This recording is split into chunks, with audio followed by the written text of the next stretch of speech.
Our youngest son, Thomas Lincoln. Thomas. I had him going backward. Oh, that's quite all right, Mr. Lincoln.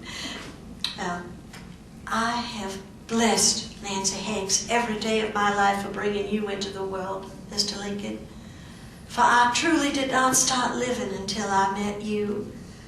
And I praise Sarah Bush for seeing such promise in you.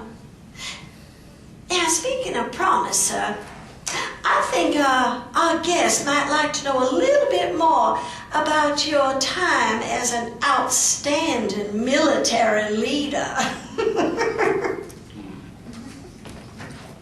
Mother, I'm not quite so sure that outstanding might be the right word for my tenure as captain in the Black Hawk War, but I'll be glad to share a couple stories about that time.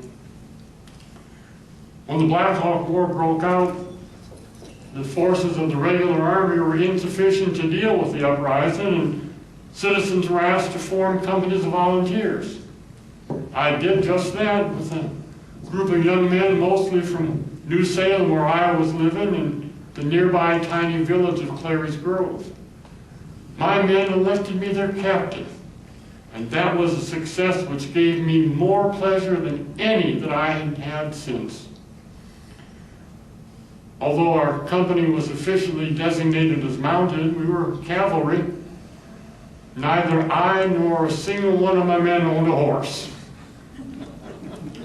I recall one day we were marching across the field on foot, not on horseback, and we were coming up to a fence at the other side of the field. The fence had only a narrow gate in it, and my men were marching 12 abreast.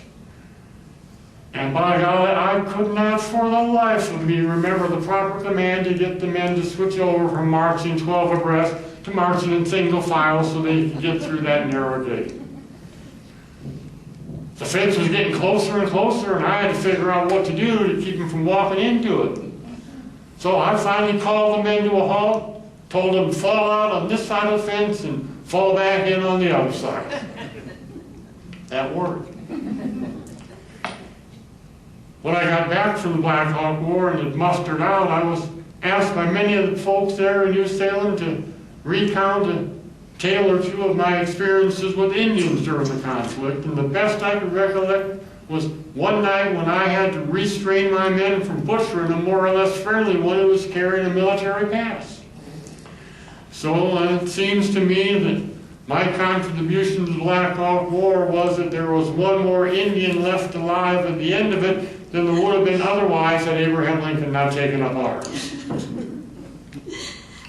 And so ended your brilliant career as a military commander until you became commander-in-chief. I did receive a bit of an elevation in my rank. Now, Mr. Lincoln,